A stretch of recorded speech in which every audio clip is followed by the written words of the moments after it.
একবার ভাবুন তো, এত উন্নতি প্রযুক্তি আর বৈজ্ঞানিক অগ্রগতির যুগে দাঁড়িয়েও এমন কিছু জায়গা রয়েছে যার সম্পর্কে বিজ্ঞানীরা কোনো স্পষ্ট ধারণা দিতে পারে না। কিছু জায়গা মোহময়, আবার কিছু ভয় জাগানো। কিন্তু এই সমস্ত জায়গার একটাই কমন ব্যাপার হলো সেগুলো রহস্যময়। কেন এই জায়গাগুলি এমন, কিভাবে গড়ে উঠলো এদের বৈশিষ্ট্য? আজকের এই ভিডিওটিতে আমরা আপনাকে পৃথিবীর সবচেয়ে রহস্যময় জায়গাগুলিকে দেখাতে চলেছি, যাকে ঘিরে রয়েছে অসংখ্য প্রশ্ন, যে প্রশ্ন আজও বিজ্ঞান ও আমাদের মতো সাধারণ মানুষদের হতবাক করে দেয়। তাই ভিডিওটি শেষ পর্যন্ত দেখার অনুরোধ রইল। ড্রাগন ব্ল্যাক ট্রি, এটি এমন একটি গাছ যেটিকে কাটলে তার গা হতে রক্ত বের হয়, আর এই গাছটির নাম হচ্ছে ড্রাগন ব্ল্যাক ট্রি। এই গাছগুলো ইয়েমেন দেশে অবস্থিত। যখনই এই গাছগুলোকে কাটা হয় তখনই তাদের গা থেকে রক্ত বের হতে থাকে। আর এই দৃশ্যটি দেখার জন্য প্রতি বছর হাজার হাজার দর্শক ইয়েমেন দেশটিতে পাড়ি জমায়। বলা হয়ে থাকে এই গাছগুলোর বয়স প্রায় 650 বছর। এই গাছগুলো 10 থেকে 12 সেন্টিমিটার লম্বা হয়ে থাকে। অনেকেই এই গাছকে জাদুকরি গাছ বলে ডাকে। এই গাছগুলোর গা থেকে যে রক্ত বের হয় সেগুলো বিভিন্ন ঔষধ তৈরির কাজে ব্যবহার করা হয়। Lake Hillier, Australia. এই জায়গাটি সত্যি অদ্ভুত, আর যে কোনো মানুষ চাইবে এই জায়গাটিতে যেতে। বন্ধুরা, বলা হয়ে থাকে পানির কোনো রং হয় না, কিন্তু অস্ট্রেলিয়াতে এমন একটি লেক রয়েছে যার পানির রং পুরোপুরি গোলাপি। এখন আপনার মনে প্রশ্ন জাগছে, এই লেকের পানিগুলো গোলাপি হয় কেন? তো আপনাদের উদ্দেশ্যে বলে দিই, এই লেকটি খুবই ছোট। লেকটির ক্ষেত্রফল মাত্র 600 মিটার। কিছু বিশেষ কেমিক্যালের কারণে এই লেকের পানিগুলো গোলাপি হয়ে থাকে। আসলে এই লেকে কিছু ব্যাকটেরিয়া রয়েছে, আর বিশেষ ধরনের কিছু লবণও রয়েছে। এই ব্যাকটেরিয়াগুলো লবণের সাথে মিশ্রিত হয়ে পানিকে গোলাপি রং দিয়েছে। আপনি চাইলে এই লেকে সাঁতার কাটতেও পারেন, কারণ লেকটির দৃশ্য সত্যিই অপূর্ব। ডেরিনকুইও, তুরস্ক। তুরস্কের মাটির নিচে লুকিয়ে আছে এক বিস্ময়কর শহর, ডেরিনকুইও।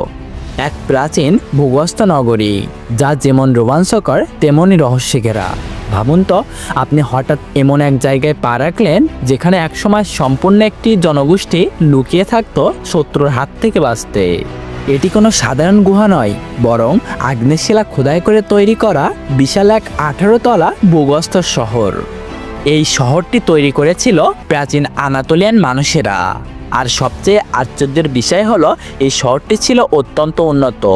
গবেষকরা সেখানে খুঁজে পেয়েছেন রান্নাঘর, বাথরুম, খাবার ঘর, খাদ্য মজুত রাখার ঘর, ওয়াইন তৈরির জায়গা, স্কুল, এমনকি অস্ত্র রাখার গোপন কক্ষ পর্যন্ত।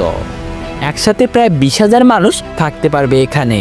আধুনিক যন্ত্রপাতি ছাড়াই কিভাবে এমন এক শহর তৈরি করতে পারে তা ভাবতেই যেন মাথা ঘুরে যায়। মূলত এই অঞ্চলে আঙ্গেনগিরির ছাই জমে তৈরি হয়েছিল এক ধরনের নরম শিলা, যাকে বলা হয় টোফা। এই শিলা কেটে গঠন তৈরি করা সম্ভব, এবং এটি বহু বছর স্থায়ী থাকে। এই শহর ছিল কেবল আশ্রয় নয়, বরং গোটা একটি জাতির বেঁচে থাকা রক্ষা কবচ। যখনই বিপদ আসত তখনই সবাই মাটির নিচে লুকিয়ে যেত নিখুঁতভাবে। আজকের দিনে ডেরিনকুইও কেবল অতীতের একটি স্মৃতিচিহ্ন নয়, এটি মানুষের বুদ্ধিমত্তা ও টিকে থাকার প্রতিচ্ছবি। এর আঁকাবাঁকা গলিপথে হাঁটতে হাঁটতে যেন মনে হবে আপনি টাইম মেশিনে চড়ে ইতিহাসে ফিরে গিয়েছেন। Sleeping Lady of Guatemala. গুয়েটেমালার হৃদয়ের উপরে দাঁড়িয়ে আছে এক অপূর্ব প্রাকৃতিক গঠন, যাকে স্থানীয়রা বলেন লামুজের ডোরমিডা, অর্থাৎ ঘুমান্ত নারী। দূর থেকে তাকালে সত্যি মনে হয় এটা পাহাড় নয়, যেন কেউ বিশাল এক নারী মূর্তি বানিয়ে রেখেছে, আর তিনি চোখ বন্ধ করে চিরদিনের মতো শুয়ে আছেন। শরীরের প্রতিটা ভাগ এতটাই নিখুঁত যে মনে হয় কেউ সচেতনভাবে এটি তৈরি করেছে। কিন্তু প্রশ্ন হলো, কে বানালো আর কেন? সেখানে কোনো আধুনিক প্রযুক্তি কিংবা স্থাপত্য নেই, তবুও পাহাড়ের রেখাগুলো এমন নিখুঁতভাবে সাজানো যেন এক বিশাল দেবী ঘুমিয়ে আছে প্রকৃতির কোলে। স্থানীয় কিংবদন্তি বলেন এই নারী ছিলেন এক বীরযোদ্ধার প্রেমিকা। তার ভালোবাসার মানুষ যুদ্ধে মারা যাওয়ার পর তিনি পাহাড়ের চূড়ায় উঠে চিরঘুমে ঢলে পড়েন, আর প্রকৃতি তার দেহকে পাহাড়ে পরিণত করে সযত্নে।